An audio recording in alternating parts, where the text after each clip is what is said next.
लोक विमानात फिरायला लागले तरी सुद्धा पंढरीच्या वाटवं आम्हाला पायात वाहन न घालता सुद्धा चालता यावं अशी अपेक्षा आहे. कशी आहे? काय अपेक्षा आहे? लोक विमानं फिरायला लागले.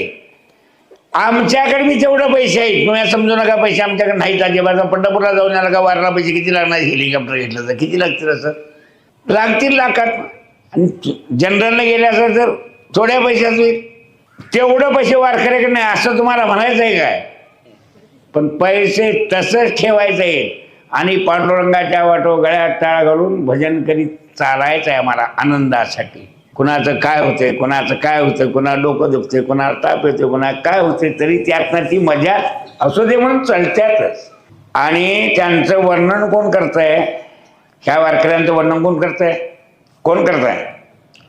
संत करताय एवढं ते म्हणा की वारकऱ्यांचं वर्णन संतांनी करावं. BA पास झालेल्या माणसाला पुरस्कार MA पास झालेल्या माणसाने द्यावा, माझ्यासारख्या 4थी पास माणसाने देऊ नये. ते काय खरं आहे का? संतांनी वर्णन करावं. काय म्हणून? ऐका पंढरीचे महिमान रावळे तितके